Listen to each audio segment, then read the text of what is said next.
Les Sancho, aujourd'hui la nouvelle vidéo, j'espère que vous allez bien, j'espère que tout va bien chez vous. Aujourd'hui je vais faire la nouvelle vidéo analyse et pronostic pour la carte de l'UFC 324. Ça va être la première événement de l'année pour l'UFC.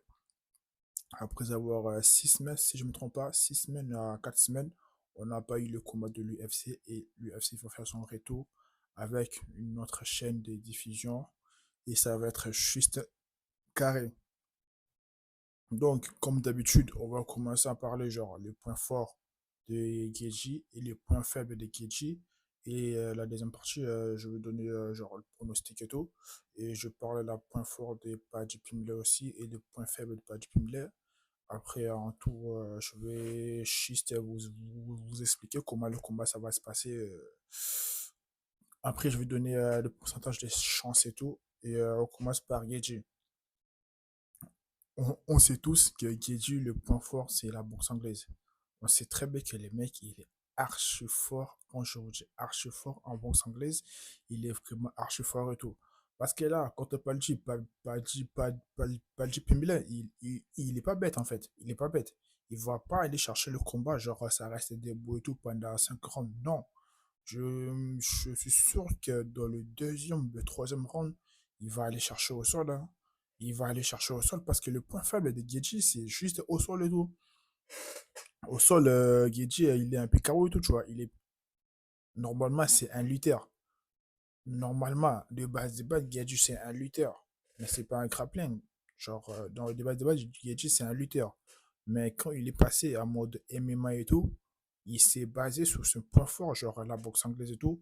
Il a beaucoup développé la boxe anglaise par rapport à la lutte. Il a, il a vraiment privilégié genre la boxe anglaise et tout.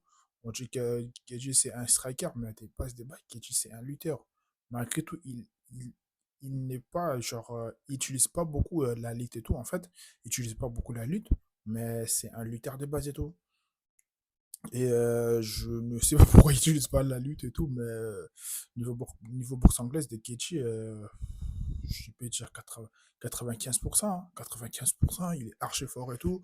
Malgré tout, à son dernier combat, il avait perdu contre Max Holloway. Ouais, il avait perdu contre Max Holloway et tout.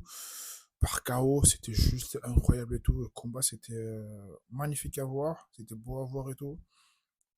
Et là, il voulait prendre sa retraite. Il avait dit, s'il ne combat pas pour la ceinture, il va prendre sa retraite et tout. Et Dana White, il a écouté. Après, son manager, c'est Ali et tout. Je suis sûr que c'était pas l'idée des Gadgets de dire que, ouais, si je combats pas pour la ceinture, genre, je prends ma retraite et tout. C'était son manager, je crois. C'était son manager, il a dit ça pour qu'il ait dit il prend la chance pour la ceinture. Et pour la ceinture intérimaire, mais il va prendre beaucoup de sous. Et son manager Ali, il va prendre beaucoup de sous derrière Gage et tout. C'est l'idée, genre, c'est l'idée de les regrouper et tout. Mais il est bien managé et tout par Ali et tout. Et c'est juste incroyable. Et le point faible de Gage, on va se parler, c'est au sol. Niveau au sol, on a vu ça contre Habib. Ouais, c'est ça. On a vu ça contre Habib et tout. Il avait gagné la ceinture intérimaire et il était allé affronter Habib et tout. C'était la même chose. Habib, il a vraiment terminé au sol et il avait perdu contre Habib au sol. Et là, je crois que ça va pas être la même chose parce que là, je vais parler de Padji. Et parce que là, ça va pas être la même chose parce que Padji Pimblett, le game plan de Padji, s'il n'est pas bête, s'il fait pas le malin et tout, il va aller chercher au sol, hein.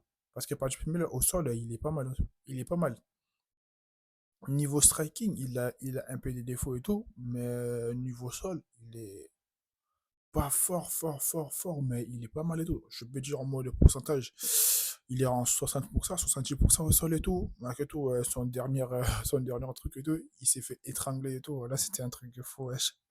Genre, genre, je vous explique, dans la salle de Paddy Pimblett, ils étaient en train de organiser des tournois et tout, genre, entre les combattants qui s'entraînent et tout, dans la même salle que Paddy Pimblett. Et ça faisait 5 ans, Paddy Pimblett, il n'avait pas perdu le tournoi et tout. Et au nom du jeu, et là, il s'est fait étrangler pour la dernière tournoi et tout. Il s'est fait étrangler, et voilà, c'était juste marrant et tout, en fait. Parce que là, il s'était en train de préparer pour le combat de l'UFC 324. Et je suis sûr que le gameplay, ça va être le premier round, on reste debout, on prend un peu la température. Et la deuxième round, on va aller chercher au sol, et comme il a fait sur ses derniers combats et tout. Et moi, j'aimerais bien, je vois bien que Paddy Pimblett, il va gagner par décision ou bien il va gagner par soumission KO technique, je crois pas. Genre TKO et tout, je crois pas. KO, je ne crois pas parce que tout est possible là. Je vous dis la vérité, tout est possible. Mais je m'en mise beaucoup à 100%. Je suis penché pour Paldji et tout. Je peux mettre le pourcentage, je peux dire à 70%. 70% à 60%, Paddy Pimblett, il peut gagner par soumission parce que je suis sûr que Paddy Pimblett, il va pas faire le malin à aller chercher des bois avec Getty parce que ça va être une soirée cauchemar pour, pour Paddy Pimblett et tout. Si il reste debout avec Getty, on sait très bien que Getty, au niveau boxe anglaise, il est archi fort, il est trop fort pour Paddy et tout. Et Paddy, le game plan de son coach, de son équipe, ça va être éviter de striker et envoyer beaucoup de kicks et casser un peu la distance et tout, tu vois. Casser un peu la distance et essayer que genre Gaethje il soit mal à l'aise debout pour que Paddy Pimblett il va avoir la facilité pour attaquer au sol et tout. Le gameplay c'est simple, casser la distance et ne va pas à la guerre. Voilà, c'est le mot très important pour Paddy Pimblett. Il doit pas aller à la guerre et tout, il doit rester très vigilant au cas où Gaethje il peut envoyer jab, ça peut le faire dodo et tout, tu vois. Et moi, j'aimerais bien que Paddy gagne et tout. Après, MMA, on sait très bien qu'il n'est pas les mathématiques et tout. Et j'ai dit, moi, je vote pour Paddy Pimblett. Il va gagner par soumission ou bien étranglement arrière et tout. Ça va être juste incroyable parce que Gaethje, au sol, je compte pas. Après, les gameplays de Gaethje, c'est juste éviter, genre, pas du Pimblett, il lui ramène au sol. Le gameplay de Gaethje, ça va être simple. Éviter, genre, pas du Pimblett, il lui ramène au sol, de rester debout, de chercher, genre, de chercher à gagner des points et de chercher le KO après troisième round, bien quatrième round, parce que pas du Pimblett, niveau cardio, ce n'est pas trop ça. Je suis sûr que là, il va perdre beaucoup de poids et il va être en forme et tout pour nous régaler pour la carte de l'UFC 324. Ça va être juste incroyable. Et les ceintures n'aiment pas des likez la vidéo, à partager, abonnez-vous, donnez-moi la force pour cette chaîne et tout. Et on va monter en puissance. Et vendredi, je crois, je vais aller faire un hexagone et tout. Ça va être juste incroyable. Je vais aller filmer les combats de hexagone et tout. Et les gens qui vont être intéressés pour regarder le combat de hexagone en live. Et je vous mets genre, les liens de la chaîne YouTube en description. Ça va être juste incroyable, Sancho.